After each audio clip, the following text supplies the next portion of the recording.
আমরার দেশ মানছে হইনানি চৌকে খাইলে মুখে খায় ওটা হইনানি। আসল হইল গিয়া চক্ষু। চোখ দ্বারা যদি মানুষে যদি কোনো বুড়া নিয়তে যদি যে কোনো জিনিসের দিকে যদি তাকায়, বলে হার দিকে, একজন পুরুষে যদি মহিলার প্রতি যদি সে বুড়া নিয়তে যদি চায়, তাহলে তার আমলনামার মধ্যে গুনাহ লেখা হইব, যে গুনাহটা কিন্তু গুনাহ কবিরা হইব। দেখো কোনো পুরুষ রাস্তার দিকে হাঁটিয়া যাওয়ার বেলায় আলিম সাবক্কা, হাফিজ চাবক্কা, মাস্টার হক্কা, মুরব্বী হক্কা, আপনার তো চোখ বন্ধ করে হাঁটা সম্ভব নয়। রাস্তার মধ্যে যাওয়ার সময় একজন মহিলার প্রতি আপনার দৃষ্টি পড়ছে, একবার প্রথমবার পড়ছে, আপনার গুনাহ হইতো না। আর যদি অন্য নিয়তে বুড়া নিয়তে যদি ঘুরাইয়া চাই, তাহলে আমল নামে আবার গুনাহ লেখা হইব। একবার চোখ পড়বেন না না, রাস্তার দিকে হাঁটিয়া যাইয়া মহিলার সামনে পড়ছে, আমরা পুরুষগুলো একবার চোখ পড়ছে গুনাহ হইতো না। যদি অন্য কোনো নিয়তে খারাপই নিয়তে যদি ভালো করি আবার যদি সওয়াব লাগে, তাহলে গুনাহ হয়ে যাবে। ও আয়াতের ব্যাখ্যার মধ্যে লেখছেন তাফসীরে ইবনে কাসির, হাফিজ ইমাদউদ্দিন ইবনে কাসির রাহমাতুল্লাহি তাআলা আলাইহি লেখছেন, রাসূলুল্লাহ সাল্লাল্লাহু আলাইহি ওয়াসাল্লাম একদিন সাহাবায়ে কেরাম হকলের জানাইল, সাহাবী হল তুমি তান 6টা খামর জামিন হই যাও, আমি রাসূলুল্লাহ তোমাদের জামিনদার হই যাইমু। সাহাবায়ে কেরাম হকলে জানান, ইয়া রাসূলুল্লাহ কোন 6টা আপনি আমদার হয়? আল্লাহর রাসূলে প্রথমে আলোচনা টানছেন বলে, সাহাবী হল শোনো, 1 নম্বরে রাস্তার মধ্যে অযথা তুমি তান সময় নষ্ট করিও না। যে রাস্তার মধ্যে সময় অযথা নষ্ট করব, জানিয়া রাখবা তার জিন্দেগি বরবাদ হইব। রাস্তার মধ্যে সময় অযথা খাটানির থাকি তুমি ধ্যান বাঁচার চেষ্টা করো। রাস্তার দিন তাহা আড্ডা দেওয়া, সময় কাটানি, অ্যাকচুয়ালি এটা বালা নাই, খুব নিন্দনীয় কাজ। মানুষে খুব খারাপ পায়, মানুষে খুব খারাপ পিবেন না পঞ্চায়েত। রাস্তার মধ্যে থাকলে দেখো কয়টা রাসূলুল্লাহ ফরমান, রাস্তার মধ্যে থাকলে তুমি তান রাস্তার হক আদায় করা লাগবো। হক কিতা? 1 নম্বর, রাস্তার মধ্যে যদি কোনো যুবক ভাই তখন মুরব্বীও বালা তখন সাধারণত বয়স্ক মানুষ তখন কোনো মানুষে আপনার সালাম দিব, সালাম দিলে জবাব আপনি দিতা, জবাব না দিলে আপনি গুনাহগার। সালাম করা সুন্নত, জবাব দেব হইল গিয়া ওয়াজিব। আপনি যদি সালামের জবাব দেন না, তাহলে আপনি গুনাহগার হইলাম। 2 নম্বরে রাসূলুল্লাহ ফরমান, রাস্তার মধ্যে তুমি যখন থাকবা, কোনো ব্যক্তি তোমারে রাস্তার সন্ধানে বা কোনো যাওয়ার সন্ধানে যখন তোমার কাছে প্রশ্ন করলো, বলে আমি অমুক জায়গায় যাইতাম, অমুকর বাড়ির মধ্যে যাইতাম, তখন লগে লগে আপনি তারে জায়গা পর্যন্ত পৌঁছাইয়া দেওয়া, এটা আপনার আমার উপরে হক। এর লাগে নবীজি ফরমান, রাস্তার মধ্যে অযথা সময়ের নষ্ট করিও না। যুবক ভাইয়ান খেয়াল করক্কা, মোবাইল চালাইতা চালাও, বাইরে ঘরে যায়, আপনি আল্লাহকে ওয়াস্তে রাস্তার মধ্যে যেন কিছু বাইয়ান তেওয়ানের জায়গা দেখবাই, মোবাইল চালাই, এটা বড়ইয়া থাকছে গিয়া খারাপ কাজ। রাস্তার মধ্যে মোবাইল চালাইলে মানুষে বড় নিন্দা করণ, খারাপ পায়। এর লাগে মোবাইল চালাইতা বাড়িতে গিয়া চালাও, বাড়িতে গিয়া চালাইতেওয়ালা মোবাইল একটু কন্ট্রোলে চালাই। কারণ বাবা আসন, মা আসন, মা বাবার কাছে তোমার শরম রাখো, চক্ষুর পর্দা রাখো, চক্ষুর শরম রাখো। বাবার সামনে উচ্চ সুরে তুমি মোবাইল বাজাইও না, মার সামনে বাজাইও না। বাবার কাছে যেটা শরম তোমার আছে, মার কাছে যেটা শরম আছে, শরমটা তোমার উঠি যাইব গিয়া। বর্তমান সময়ে দেখো আল্লাহর বন্দেগার, আমরার দেশ কিছু কিছু জায়গাত কোনো সময় দেখা যায় উপযুক্ত ছেলে, সেই ছেলেটা দেখবা মায়ের সাথে বা বাবার সাথে সামনে হাজির দিছে, তখন তার গায়ের মধ্যে এমন ধরনের কাপড়, হাফ প্যান্ট পরিধান করিয়া, হালকা পাতলা গামছা পরিধান করিয়া মার সামনে বাবার সামনে ঘরের মধ্যে উপযুক্ত বইনাসনেরার সামনে হাঁটিতরা, এটা কিন্তু ইয়া থাকছে গিয়া খারাপ। কারণ এরার শরম কমি গেছে, হায়া কমি গেছে গিয়া।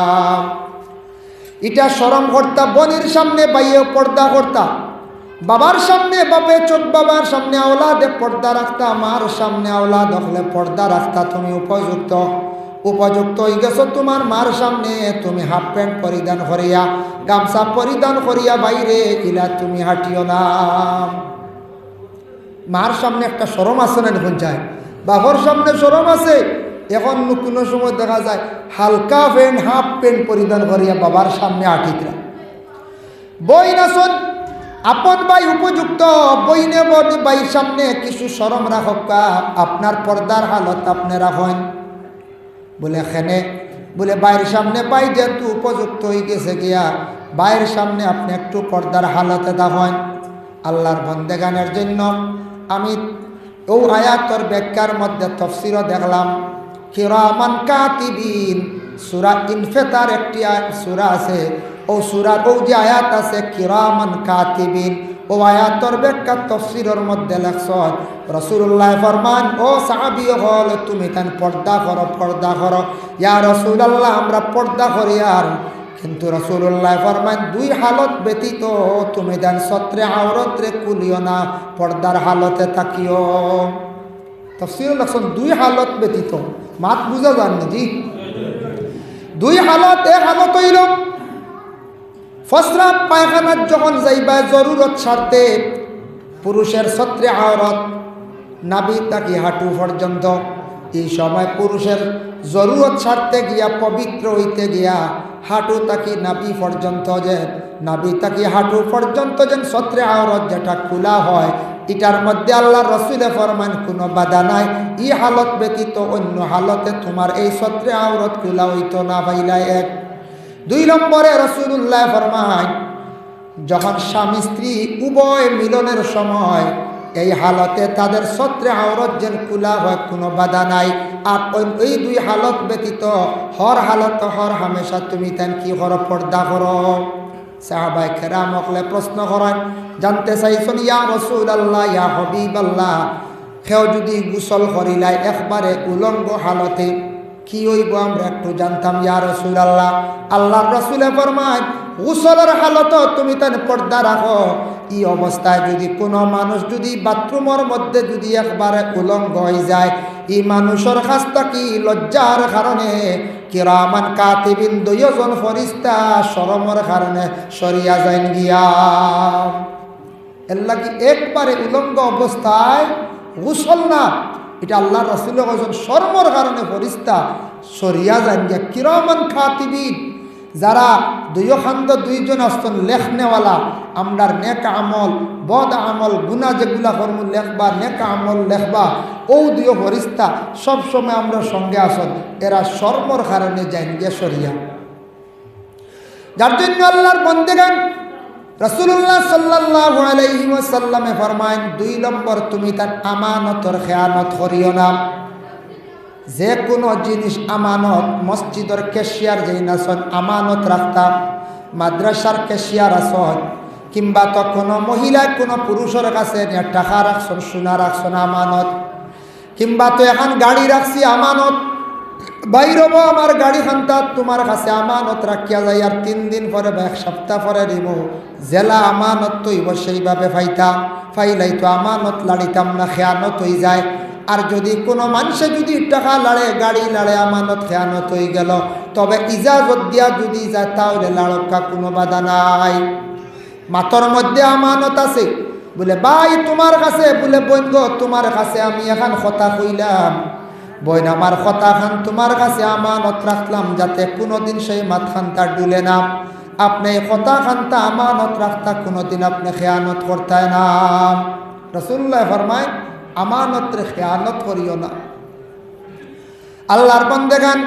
এর জন্য বিশেষ করিয়া আমানত হইতে আরো কিছু আমানত আছে স্বামী স্ত্রী উভয় যে দুইজন আছেন স্বামী বাড়িঘর ছাড়িয়া বিদেশ বাড়ি গেছেন রুজি রোজগারের জন্য গেছেন কোনো মহিলা যদি স্বামীর অসাক্ষাতে যদি অন্য কোনো পুরুষের সঙ্গে যদি পরকিয়া করে তাহলে স্বামীর আমানতের খেয়ানত হইল একদিকে এত গুনাহ কবিরার মধ্যে লিপ্ত হইলা দ্বিতীয় দিকে আমানতর খেয়ানত করলা এর লাগে রাসূলুল্লাহ ফরমায় আমানতর তুমি তান খেয়ানত করিও না 3 নম্বরে রাসূলুল্লাহ ফরমায় মিথ্যা কথার থাকি তুমি তান বাসো মিছা কথা যেটা ইটয়া তাকছে গিয়া গুনাহ কবিরা মিছা মাত যেটা আছে মিছা মাত থাকি আমরা বাঁচার চেষ্টা করতাম মানুষে যখন অধিক মিছা মাত মাতিব মারতে মারতে তার কলবর মধ্যে একটা খালো দাগ হয়ে যায় যেটার কারণে এই মানুষ গুনার কাজের দিকে বেশি অগ্রসর হয়ে যায়।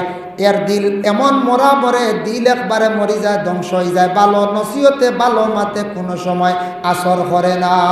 এর লাগি বাইরে বাবায় দমক দিছন, মায়ে দমক দিছন, বাইয়ের জীবনে আল্লাহকে বাঁচতে মিশা মাত মাতার অভ্যাস খান্তাকি ছাড়ার চেষ্টা করকা। মিশা মাত মাতিলে মানুষের মুখে একটা দুর্গন্ধ সৃষ্টি হয়। তখন এই দুর্গন্ধর কারণে এরার খাস্তাকি রহমতর ফরিস্ত হল দূরে সরি যায়। মিশা মাত উস্তাদ হলে ক্লাসও পড়াইছন, উস্তাদ হলে আমাদের ক্লাসও পড়াইছন। একটা কিতাব হইল, সেই কিতাবর নাম হইল নুরুল্লাহ নোয়ার ফনর কিতাব। ওখানোর মুসন্নিফ মোল্লা জীবন রহমতুল্লাহি তাআলা আলাইহি, মোল্লা জীবন রহমতুল্লাহি তাআলা আলাইহি বহুত বিশারদ এক আলিম আসলা, যে কিতাব লেখনেওয়ালা এক এক গুরুর এক একটা উপাধি দেওয়া হয়। আলিম হইসনে নীলাগিয়া মৌলানা। আলিম শব্দর অর্থ হইল জাননেওয়ালা। মসজিদর ইমাম সাহেব আর সন্তানরে ইমাম সাহেব হইয়া ডাকা, মিয়া সাহেব হইয়া আপনি ডাকা, হাফিজ চাপ ডাকা, কারি সাহেব আপনি কারি সাহেব ডাকা। কিন্তু মোল্লা যে শব্দ, যেটা বহুত বড় একটা লকব। যারা কিতাব লেখনেওয়ালা উচ্চ পর্যায়ের আলিম, এরা হইল গিয়া মোল্লা আলী কারি একজন আসন, উচ্চ পর্যায়ের একজন আলিম মোল্লা জীবন রহমতুল্লাহি তাআলা আলাইহি। আমরা দেশ সাধারণ মানুষে বেশিরভাগ মোল্লা হইয়া ডাকেন, হইবা মোল্লার টিভি নাই ছেড়ব হই নাই, খালি আমরা মোল্লা ইলা হন মোল্লা বেটা সদুর ডেটা কথাও কন। আসলে এটা হিস্কারি করব না ভাইয়াই, কোনো সময় কই দিছ মাফ সাক্কা। মোল্লা বহুত বড় এক শব্দ, বহুত বড় এক লকব, বহুত বড় এক লকব।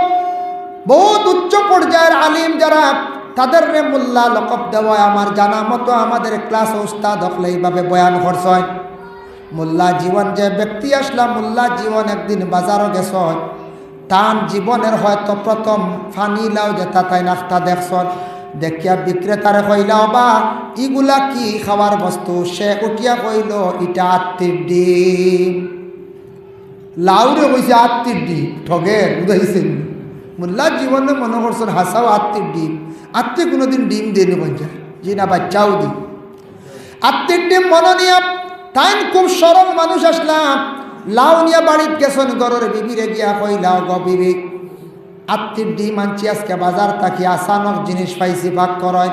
গরের বিবিয়ে কইলা না না এগুলা হইল গিয়া লাউ। বলে না আত্মীর ডিম, বলে না লাউ। বলে আত্মীর ডিম আপনি কোন আপনার শেষ হয়েছে। মোল্লা জীবনে কইলা যে ব্যক্তি আমারে লাউ দিছে, কইত্রা ওটা দিছে, দেনেওয়ালা ব্যক্তি বিক্রেতা ব্যক্তি আমারে কইছে বলে এটা আত্মীর ডিম, আমি তো আত্মীর ডিম মনে করিয়া লইয়া আইছি। বলে না এটা মিশা হয়েছি। মোল্লা জীবনে উঠিয়া কইলাম মিশা কিলা কইব, আমি দেখছি গো মানুষ মুসলমান। বলে মুসলমান হইলে কি তৈব, মুসলমানে আমি জানি মিশা মাতে না, কতটুক শক্ত আকিদা আসলো। মোল্লা জীবন এমন ব্যক্তি তার ভিতরে ধারণা মুসলমানে মিশা মাতে না, আমারে কইছে আত্মীর ডিম, কি লই যাব তুমি খালি হলাও। বলে না এটা হয়তো মিশা কইছে। মোল্লা জীবন এমন ব্যক্তি তাই কইত্রা বলে মুসলমানে মিশা মাতে না, আর আমরার মুসলমান হলে মিশা মাত ছাড়া দাঁড়াইতাম পারি না। আছে এটা সারা নাই, মুসলমান কইতে সারা নাই। কিছু সংখ্যক মানুষে আমরা মিশা মাত মারতে বয় করি না। বাড়িতেও মাতি, বাজারও মাতি, জেসা খানো গিয়া মিশা মাতর কিছু অভ্যাস আমরার কাছে আই গেছে গিয়া। মিশা মাতিটা যেন গুণা, এটা আমরা মনেও করিয়েন না। এর লাগে আল্লাহকে আসতে চেষ্টা করতাম, ওটাও হইল গিয়া পরহেজগারি। মিশা মাত মাতার সারার চেষ্টা করতাম, মাতিতেও চিন্তা করতাম বলে না আলিমকলে কইছিল গুণা কবির ফাটতে মিশা মাতিতাম না, হক হক মাতিতাম, হক হক মাতার চেষ্টা করতাম। এর লাগি দেখো স্বামী স্ত্রী মোল্লা জীবনে তান গরর বিবির কাছে গিয়া কইসন, গরর বিবিয়ে ইলা কথা কইসন না। বলে আপনার সে কইছে শক্ত আকারে কইসন না, সুন্দর করিয়া কইসন। আপনার যেন খালি কইত্রা বিশেষ করিয়া আপনি খালি কইত্রা এটা হইল আত্মীর ডিম, আমি কইয়ার এটা ফানিলাও। দুইজনের মধ্যে ঝগড়া লাগছে না, ফসাদ লাগছে না। যদি আমাদের দেশে ইলা কোনো স্বামী যদি কোনো জিনিস আনিয়ে নাম যদি উল্টা কইলাই, আমার ধারণা কোনো ফ্যামিলিত ইলা কোনো মহিলা আসন স্বামীরে হয়তো বড় ধরনের কোনো কথা কইলাই তাও ভারত হইতা না। স্বামীর ইলা কোনো কথা হইতা না। আর রিজালু কাওয়ামুনা আলান নিসা, ও যে আয়াত, ও আয়াতের ব্যাখ্যা তাফসীরে লেখছেন রাসূলুল্লাহর কাছে এক মুহাজির মহিলা গিয়া বিচার দিলা, দুঃখ প্রকাশ করলা। ইয়া রাসূলুল্লাহ, ইয়া হাবিবাল্লাহ, আমার স্বামী আমার গালো একটা তাপ্পড় মারছন, যার কারণে আমার গালো চিহ্ন হয়ে গেছে, আপনি দেখেন এখন কি করি আমি। তার মনে মনে রাসূলুল্লাহ ইজাজত দিলা ইটা বদলা লওয়ার।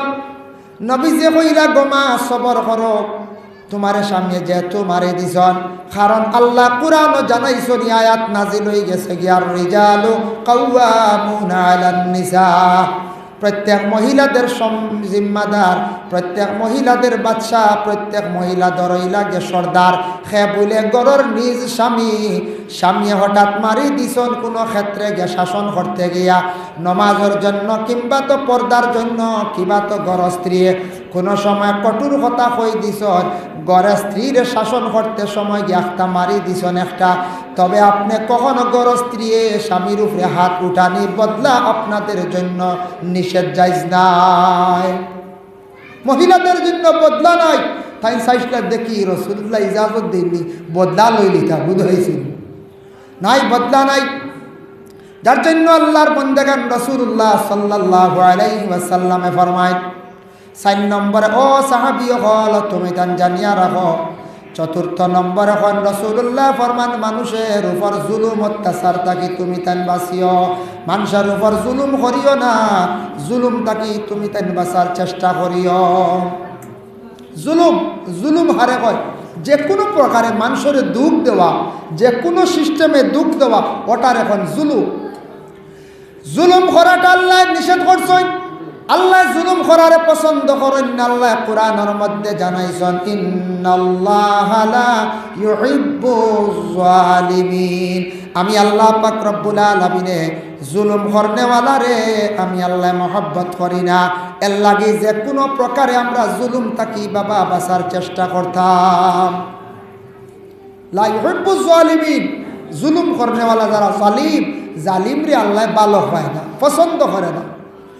জুলুম হইতে গিয়া দেখেন কোনো ফ্যামিলির দেখবা স্বামী গড় স্ত্রীর উপরে জুলুম করডা অন্যায় ভাবে, কোন স্ত্রীওয়ালা স্বামীর উপরে জুলুম ভাবে অন্যায়। কোন ফ্যামিলির মধ্যে দেখবা বাইয়ে বাইয়ের উপরে বড় ধরনের জুলুম করেন, কোন বাইয়ে বনির উপরে জুলুম করেন, বনির সম্পদটা দাবিয়া খাইবার জন্য চেষ্টা করেন। বইনা কিন্তু হক পাইতো, বাবার বাড়ি সত্য পাইতো, কিন্তু বাইয়ে বাইর করিয়া দিতরা না, জুলুম। খেও আছে এমনিও হাত দিয়া জুলুম করেন। কোনো মানুষের জিনিসগুলা লুকাইতো অবস্থা নিয়ে বিক্রি করিলার মানে চুরি করিয়া জেনানের, এটাও জুলুম। কোনো মানুষের উপরে জবান দিয়েও খালি জুলুম করে, এইভাবে জুলুম যেটা আল্লাহর জাতর বরদাস্ত হয় না। যখন একজন জালিমে আরেক ব্যক্তির উপরে জুলুম করব, সেই ব্যক্তি হলো মজলুম। মজলুমে খান্দিয়া যখন দোয়া করে, মজলুমর খান্দন আল্লাহ বড় শুনিলাই। নবীজি ফরমাইছেন, সবর করিও তুমি, তার কেউ যদি জুলুম করে সবর করিলি, আর এই সময় খালি আল্লাহর কাছে দোয়া করি, আল্লাহ আমার বাইয়ে বড় দুঃখ দেন, আল্লাহ আমার শক্তি নাই, তুমি আমার বাইরে হেদায়েত নসিব করিও। আল্লাহ আমার বইনে আমার বড় জুলুম করে, তুমি হেদায়েত নসিব করিও। কোনো মহিলা অধিক দুঃখ পাইত্রা, ফ্যামিলির মানছে কষ্ট দিত্রা, সবার হরক্কা আল্লাহর দরবার দোয়া হরক্কায়, আল্লাহ তোমার কাছে আমি ভিক মাঙ্গিয়ার, আল্লাহ তুমি আমারে আমার এই বিশেষ করে জুলুম করার হেদায়েত নসিব করিও। আল্লাহ অমুক মানুষে আমারে বড় কষ্ট দের, দুঃখ দের, আল্লাহ তুমি আহকামুল হাকিমিনে সঠিক ফয়সালা খান্তা করিও। এইভাবে আপনি আল্লাহর দরবারও বিচার দিয়া রাখি দেও, আল্লাহর বিচার মিস যায় না। ওই তো আসলো জলদি মনে করি, আর জলদি হইতো নাই। যেন দুঃখ দিসলা আজকে আপনারে আমারে খান্দাইসলা, তাই নলে একদিন খান্দিবা, এর বদলাই জমিনও তাই ফাইলেই বা দেরি হইতো নাই। আজকে দুঃখ দিত্রা, জুলুম হড্ডাম, মানুষে অন্যায়ভাবে কষ্ট দিত্রা, সে একদিন খান্দিব, মজলুমের দোয়া আল্লাহর দরবার কবুল হইয়া তবে বেশ দেরি হইতো না। তান আওলাদর জিন্দগি আওলাদে তানরে খান্দাইবা, আর কোন জালিম আপনা তান উপরে মসল্লত হইব, জালিমে খান্দাইব। এর লাগি জমিন আমরা যতদিন চলমু, নবী যে ফরমান, তুমি তান জুলুম করার তাকি বাঁচিও। মানুষের উপর জুলুম করা যেটা, এটা আল্লাহ পছন্দ করে না, আর আমার নবীজির নসিহত। 5 নম্বরে আল্লাহর রাসূল সাল্লাল্লাহু আলাইহি ওয়াসাল্লামে কইন, ও আমার সাহাবায়ে কেরাম হল শুনো, 5 নম্বরে প্রত্যেকের লজ্জাস্থানের তুমি তানে হেফাজত করিও। 5 নম্বর নবীজি ফরমান, যার যার লজ্জাস্থানের হেফাজতের কথা আল্লাহ পাক রব্বুল আলামিনে ঘোষণা করেন। 6 নম্বর রাসূলুল্লাহ সাল্লাল্লাহু আলাইহি ওয়াসাল্লামে ফরমান, তুমি তান রাস্তার বেলায় হাঁটিতে চক্ষুটারে দাবিত করিয়া তুমি তান হাঁটিও। এর জন্য আল্লাহর বন্দেগান দুনিয়ার জমিনের মধ্যে দেখো আমাদের আল্লাহ বড় সুন্দর করিয়া সৃষ্টি করছেন। আমরা হইলাম যে শ্রেষ্ঠ জাত, মানব জাত, মখলুক। আমরারে আল্লাহ এত সুন্দর করিয়া বানাইছেন, বিআইয়ি সূরাতিম মা শাআ রাক্কাবাক। আল্লাহর যাতে জানায় আমি যা কিচ্ছু সৃষ্টি করছি এর মধ্যে সবটা কি সুন্দর সুরত দিয়া সুন্দর করিয়া আমি সেই ইনসান জাতরে আমি আল্লাহ জমিন সৃষ্টি করছি, বানাইছি। দেখো সাইয়া, আমি তোমাদের জেলা সকল সুরত সুন্দর দিছি, ইলা আর খেয়রের অতটুক দিছি না। কিন্তু দেখো প্রত্যেকের অলঙ্কার আছে, প্রত্যেকের অলঙ্কার আছে। আমরা পুরুষ জাত, পুরুষের অলঙ্কার আছে, গায়ের মধ্যে কাপড় সুন্দর করিয়া লাগাইতা ব্যবহার করতাম। মহিলাদের অলঙ্কার হইল বিভিন্ন জিনত, যেগুলা মহিলা সোনা ব্যবহার করতে পারে, মহিলাদের জন্য জায়েজ। মহিলা যেন গলার মধ্যে সরা দিতা, চুড়ি দিতা, তবে চুড়ি মহিলারা ব্যবহার করতে সময় অধিক লাগাইবা না, চুড়ির আওয়াজটা আবার প্রকাশ হয়ে যায়। অন্যান্য চুড়ি দিতা 2 হাত দুঃখসা যাতে ডাকে না। কোনো মহিলা আসুন না ও হাত ফাঁস গেছে, হ হাত ফাঁস গেছে। চুড়ির ডাক যেটা বড় খারাপ, মানুষের ডাকটা শুনব, কোনো পুরুষে বদগুমান করবো, আপনিও গুনাগার, পুরুষও গুনাগার। এর লাগি চুড়ি আপনি পরিধান করক্কা, গলার মধ্যে জেওরাত যেটা আছে ব্যবহার করক্কা, এটা যাতে এই সোনাটা জেওরাতটা ব্যবহার করতে অন্যর সামনে যেন প্রকাশ পায় না। এটা আপনার ঘরের মধ্যে আপনার সামনে দেখক্কা কোনো বাধা নাই। একজন মহিলা আছে আপনার প্রতিবেশী ঘরের মানুষ, দেখক্কা বাধা নাই, যাতে আপনার সরা জায়গা আছে এগুলা আপনি ময়দান ও শহর প্রকাশ করতে আপনার সেই অধিকার নাই। আল্লাহর বন্দেগানের জন্য দেখেন, বিশেষ করিয়া জেওরাত যেগুলা আছে এগুলা মহিলা ব্যবহার করতো, জিনত এগুলা মহিলা যত সুন্দর করিয়া সাজক, এটা সৌন্দর্য সাজা যেটা ইটয়া থাকছে গিয়া হার লাগিয়া মহিলার লাগিয়া সুন্দর ইয়া সাজিয়া কিন্তু তার স্বামীর কাছে সৌন্দর্য বাসাইতা দেখাইতাম। আর পুরুষে যেটা ব্যবহার করবা এটার খুশবু থাকতো, আতর। পুরুষে যেটা লাগাইবা গাত এটার মধ্যে খুশবু, আর মহিলা যেটা লাগাইবা এটার মধ্যে খুশবু থাকতো না, এটা আপনার সৌন্দর্য বাসিত। দেখো কাম মন্দি পুরুষের জন্য জায়েজ নাই। আমরার দেশে এটা রেওয়াজ হয়ে গেছে গিয়া, মানুষ এখন সারা জীবনে তো বিবাহ একবার খিতা করবা, থুড়াও এক জোড়া লাগাই দেই, না হইলে না হয়, কিন্তু মন্দি তো সাফ নিষেধ। কোনো কবি আপনার দলিল খাও দিতে পারতাম না বলে থুড়াও মাখি ওই চলা নাই। দেশের রেওয়াজ হয়ে গেছে গিয়া, মন্দির চলিতে আছে কিন্তু নিষিদ্ধ আমরা দেশ বন্ধ হয় না। এরপরে মন্দির তো নিষেধ, কিন্তু মন্দির মাখাইতে সময় দেখবাই গড়ার মহিলাকলে আপনার দেবরের হাত ধরিয়া বিভিন্ন রকমের মাখাইতরা। ওরে আল্লাহর বন্দেগান এগুলা কিন্তু শরীয়ত বিরোধী কাম আমরার দেশ চলের। যার কারণে আল্লাহর বন্দেগান দয়া করিয়া মন্দির যেটা আছে মহিলা লাগাইতো লাগাব, এটা মহিলাদের জন্য হুকুম আছে সুন্দর। আপনিও পারবা, মাথার মধ্যে কোনো রোগ হয়ে গেছে গিয়া আপনি মাথার মধ্যে লাগাই, মাথা ঠান্ডা থাকবো, দাড়ি সাদা হয়ে গেছে গিয়া দাড়ির মধ্যে লাগাই, লাল দেখা যাইব, সুন্দর হইব, লাগানি হইল গিয়া সুন্নত, দাড়ির মধ্যে লাগাবা, কোনো বাধা নাই। যে জায়গার মধ্যে লাগানির হুকুম আছে লাগাবা, দাড়ির মধ্যে লাগাই। মাথার মধ্যে দেখবা, মাথার লাগি উপকার ফায়দা আছে। হাতত লাগানির নকশি করার পুরুষের জন্য হুকুম নাই। এর লাগে আমরা যুবক ভাইয়ের মন্দিগুলা লাগানি লাগাইয়া নকশা যাইবা না। এক গুড়ায় হইবা সবে বরাতর রায় ছাড়া তাকি মাখিলে সব বেশ হইয়া দেখবা, সাফে সব বরাতর রায় লাগাইতরা।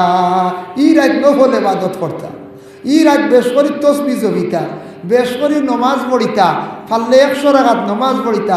এদিন রাত দেবা খালি খানিয়ার খালি মন্দি মাখা চলে। কিছু জায়গা আমরা খালি উল্টা, এদিন বালা খানি আলিমকলে কৈছিল কিছু বালা খাইতা, এদিন আস্তারা খালি খানিয়ে যার খানি দেখছি। দয়া করে বাইরে সবে বরাত রাত সামনে আসতে আছে, বড় ফজিলতওয়ালা বরকতওয়ালা রাত। এই রাত্রির অনেক বয়ান করা আছে, আলিম হলে করবা। তবে আমি একটা অনুরোধ করি, আর যুবক বাইরে তোমার জীবনের মূল্য আছে, দাম আছে। তুমি সবে বরাত রাত আল্লাহকে ওয়াস্তে দয়া করিয়া রাস্তাঘাটের সময়টা না খাটাইয়া মোবাইলটারে এই দিন একটু সেইবে রাখিয়া যত পারো বাইরে নফল নামাজ পড়ো, মসজিদে যাও, দোয়া করো, খান্দ। আল্লাহ তোমার জমিনের মধ্যে রুজি রোজগার বাড়াইয়া দিব, বেশিমার রিজেক আল্লাহ জমিনও দিব।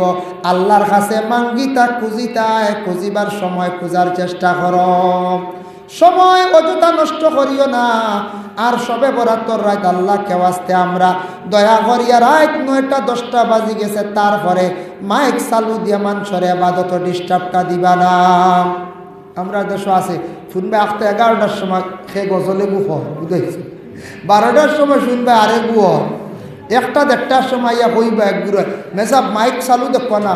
দক্ষিণের মসজিদে কিজার জিকির আরম্ভ হয়েছে, আমরা শুরু করতাম না যে মাইক ছাড়া জিকির হইতো না।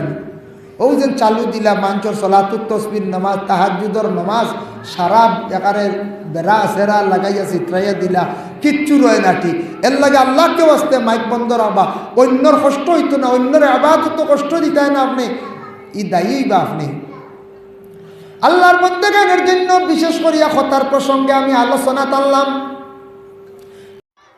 মানব কুলে ইনসানর কুলে আল্লাহ আমরা জন্ম দিছ, ইনসান দিয়ে আল্লাহ সবটাকি শ্রেষ্ঠ বানাইছ, সবটাকি সম্মানিত করছ, আর সবটাকি সকল সুরত দিয়া সুন্দর করি আল্লাহ ইনসানটা সৃষ্টি করছেন। বিআই সূরাতি মা শারাক্কাবাক ও আয়াতর ব্যাখ্যাত লেখছেন বা এই আয়াতর লঘবি তর্জমা হইল, আল্লাহ পাক রব্বুল আলামিনে মানব জাতির একটা সুরত দি বানাইছেন। ই যে সুরত অন্য কোনো মখলুকরে আল্লাহ ইলা সুরত দি বানাইছেন না, মানুষরে যে সুরত দিছেন, যে সৌন্দর্য দিছেন, এই সৌন্দর্য কিন্তু অন্য কোনো মখলুকের মধ্যে নাই।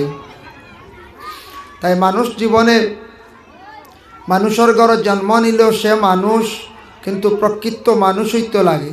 আর প্রকৃত মানুষের পর্যায়ে গিয়ে পৌঁছিত হইলে মানুষের শিক্ষার দরকার। শিক্ষায় মানুষে এত পরিবর্তন করতে পারে, শিক্ষায় মানুষের বিশেষ করিয়া এলাকার পরিবেশ উন্নত করে, শিক্ষায় মানুষের জীবন সুন্দর করে। এর জন্য হর নমুনার শিক্ষাটা থাকতো আমরার মধ্যে। প্রথমত হইল গিয়া বুনিয়াদী শিক্ষা। আমরার মূল শিক্ষা হইল গিয়া মুসলমানদের জন্য বুনিয়াদী শিক্ষা যেটা আছে, সবাই মক্তবের যেন শিক্ষা যেটা দেওয়া হয় সকালবেলা, ও শিক্ষাটা ইয়া থাকছে গিয়া আমরার মূল শিক্ষা। এজন্য বুনিয়াদী শিক্ষার উপরে আমরা সবাই গুরুত্ব দিতাম। তারপরে হইল গিয়া ইসলামিক শিক্ষা, শিক্ষা প্রতিষ্ঠান যেগুলো আছে, মাদ্রাসা। তারপরে হইল যে আমরা এলাকার মধ্যে বিভিন্ন প্রাইমারি স্কুল আছে, প্রি সিনিয়র স্কুল আছে। এইভাবে যে কোনো প্রতিষ্ঠানের মধ্যে আমরা বিশেষ করিয়া ছাত্রদের দেওয়ার আমরা চেষ্টা করতাম। কারণ শিক্ষা না হইলে একটা ছাত্রর লাইফ একবারে তাকিয়া অন্ধকার। মেহতারাম হাজিরিনে কেরাম, পবিত্র কালামুল্লাহ শরীফ কোরআন আল্লাহর বাণী, আল্লাহর কালাম যে দুনিয়ার জমিনের মধ্যে নাজিল হইতে টোটাল 23 বৎসরে সে কোরআন আল কারিম কিতাব এই জমিনের মধ্যে নাজিল হয়েছে।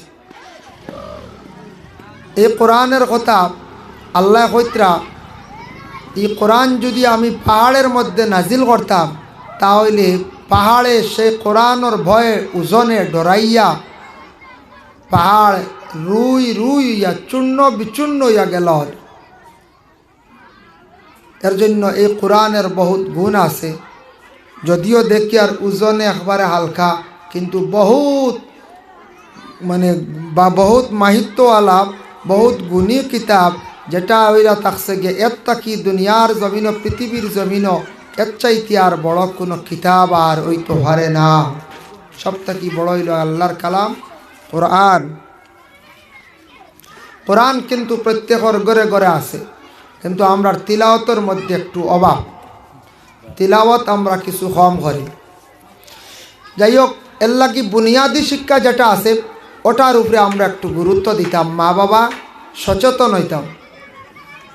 মা বাবা জীবনে সন্তান পাওয়ার সঙ্গে সঙ্গে সন্তানের দায়িত্ব মা এবং বাবার জীবনে আদায় করতাম। লালন পালন করিয়া যখন কিছু সন্তানটা বড় হয়ে গেল গিয়া মাত পরিষ্কার হয়ে গেল, আমরা প্রত্যেক গার্জেন টকলে সন্তানাদি অকলারে সর্বপ্রথমে বুনিয়াদী শিক্ষাটা আমরা দিতাম। সবাই মক্তবের মধ্যে যে শিক্ষা যেটা দেওয়া হয় এই শিক্ষার উপরে আমরা গুরুত্ব দিতাম বলে সবাই মক্তব যাওয়ার পরে ফরজ, ওয়াজিব, সুন্নত, মুস্তাহাব এই যেগুলা ফলানি হয় এগুলা খুবই গুরুত্বপূর্ণ। সন্তানাদি অকলের গুরুত্ব সহকারে সবাই মক্তবের মধ্যে দেওয়ার চেষ্টা করতাম। তবে মসজিদে যাওয়ার পরে বাচ্চারা জওয়ানি যেন ফলয় এগুলা শেষ করার পরে মেসাবে কায়দাত সবক দেয়, অক্ষরগুলা পরিচয় করায়, পরে পরিচয় করাইয়া কোরআন শরীফরে শুধু খালি তিলাওয়াত শিখাইলা, কোরআন শরীফটা পড়া শিখাইলা, ও তো মেসাবর দায়িত্ব শেষ। এরটা কি বেশি করার সম্ভব নয়। সেই কোরআন আল কারিম সবাই মক্তবের মধ্যে বাচ্চারা যখন পড়া শিখি লাইল, কোরআন শরীফ রিডিং পড়া শিখি লাইল, কোরআন পড়া শেষ নি বলে চিনা শেষ নাই। এই আল্লাহর কালাম কোরআন শরীফরে সহি শুদ্ধ করি পড়ার লাগে, কোরআনরে তরতিলর সহিত পড়ার লাগে, কোরআনরে শুদ্ধ করি পড়ার লাগে আছে কারিয়ানা, দারুল কিরাত আছে, কারিয়ানা মাদ্রাসা আছে। কোরআন শুদ্ধ করি পড়াইতে হইলে আরেকটা সিলেবাস অনুযায়ী পড়াইতে লাগে, তাজবিদ পড়াইতে লাগে, আর কোরআনরে শুদ্ধ করি আবার পড়াইতে লাগে। কোরআন যদি শুদ্ধ হয় না গলত থাকে, লেখনে জলি করিয়া নমাজ পড়িব, নমাজ আমরা রইত নাই। লেখনে জলি করলে নমাজ ওয় না।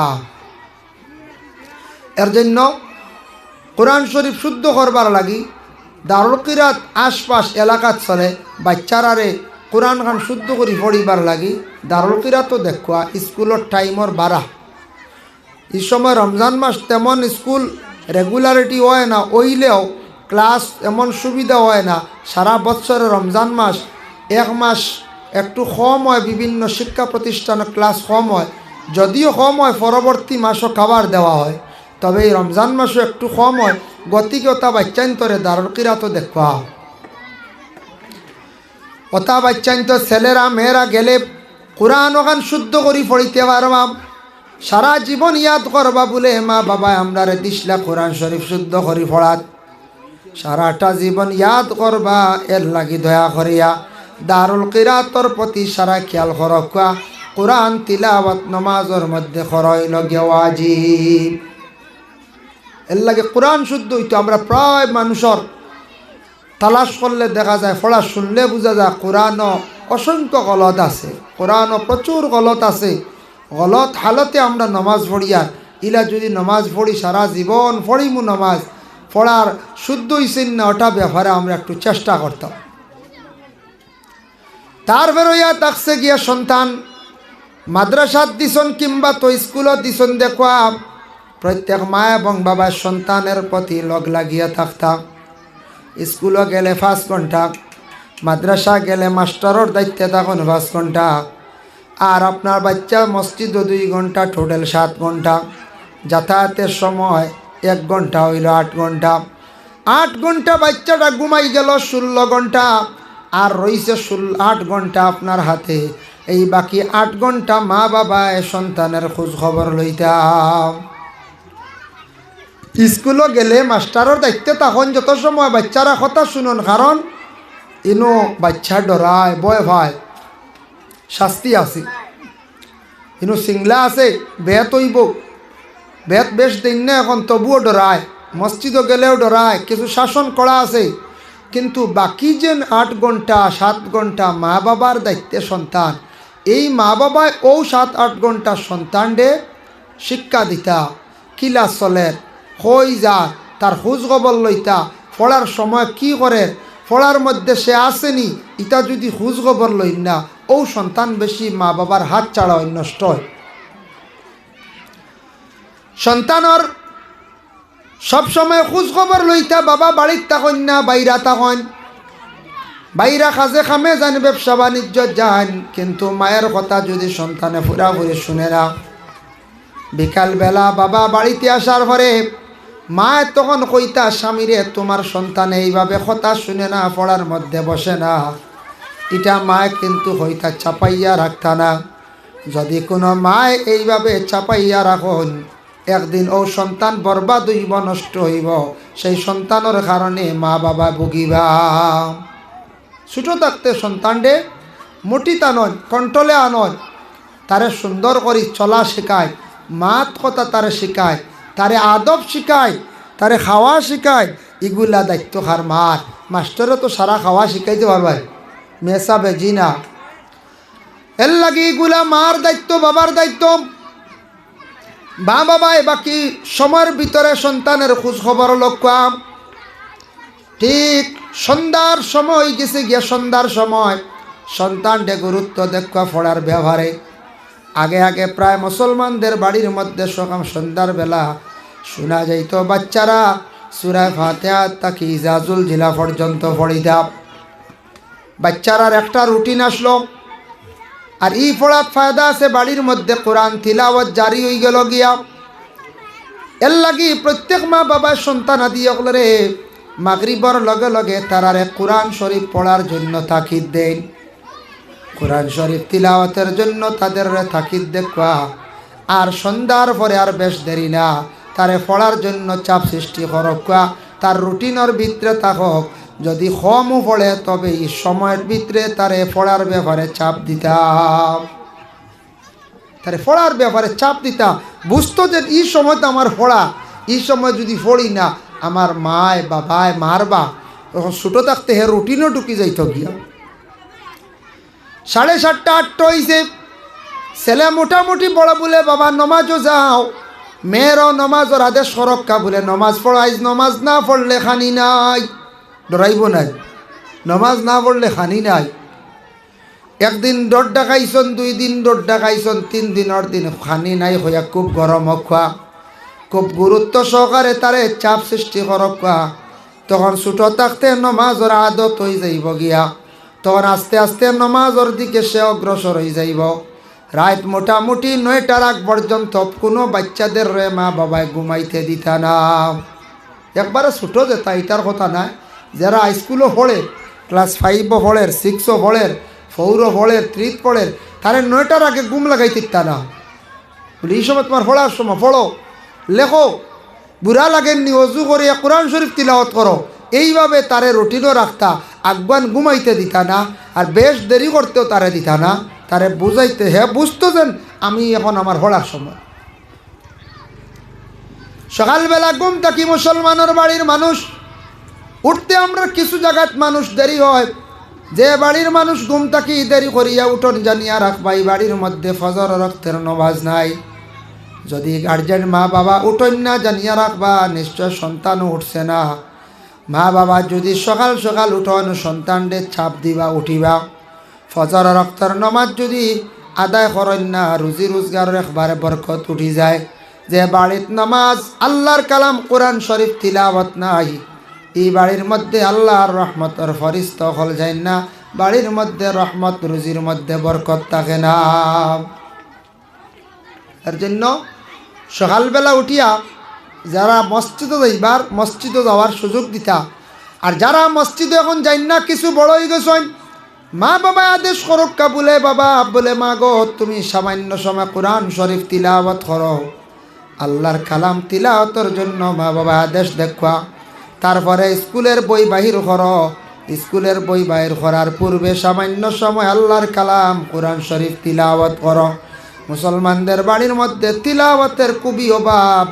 এর জন্য মা বাবায় সন্তানাদি অকলরে কোরআন শরীফ তিলাওয়াতের আদেশ করক। তারপরে স্কুলও যাইতো, মাঝে মধ্যে কোনো উজর দেখাইতে পারে, উজর দেখাইছে, একদিন বেশি উজর দেখাইছে, বেশি ব্যতিক্রম করছে, মানছন মানব মানতা, কিন্তু সবসময় উজর দেখাই লইতো নাই। স্কুলে যাইতে বেড়াচড়া করে, খেলাধুলাত লাগি গেছে গিয়া, অন্য বাচ্চারার খেলা দেখিয়া তারে উপযুক্ত শাস্তি আপনি দিতা। মায় বাবায় খেনে তুমি পড়ার যাও না, খেনে স্কুলে যাও না, উপযুক্ত তারে শাস্তি দিতা, সে ডরাইতো।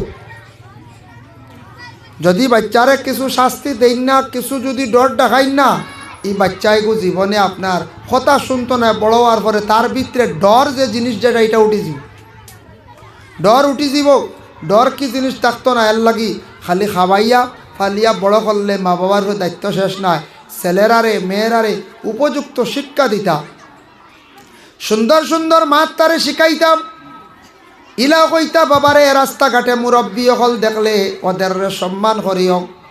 জোয়ান মানুষের দ্বারা গিয়ে আড্ডা তুমি দিও না। স্কুলের শিক্ষক যারা আছেন তাদের সঙ্গে তুমি কখনো দুর্ব্যবহার করিও না। যদিও তোমার শিক্ষক অন্য ধর্মের যদি হন, সনাতন ধর্মের যদি হন, খ্রিস্টান ধর্মের হন, তবুও বাবা তুমি কোনোদিন তুমি শিক্ষকর লাগে খারাপ ব্যবহার করিও না। আমরা যাতে কোনোদিন শুনি না, এর কারণে এইভাবে সন্তান আদি হলরে নসিহত করতাম মা বাবায়। আচ্ছা আমরা তোমার চাচার লাগি আমরা লাগ আছি, বাপে কইলা চাচার লাগি লাগ আছে আমার তোরা মন মালিন্যতা, কিন্তু বাবা তুমি তোমার চাচারে সম্মান করিও, তোমার চাচারে তুমি শ্রদ্ধা করিও। তুমি চাচার লাগি দুর্ব্যবহার করিও না, গ্রামের মানুষের লাগি তুমি কখনো দুর্ব্যবহার করিও না। আল্লাহর বন্দেগানের জন্য বিশেষ করিয়া জেনারেল শিক্ষার উপরে আমরা মুসলমান সমাজ গুরুত্ব দিতাম। বর্তমান সময়ে কিছু শিক্ষার দিকে আমরা বহুত কমি। আমরা মুসলমান জাতি একমাত্র আগ বাড়িতাম পারি আর না শিক্ষার কারণে।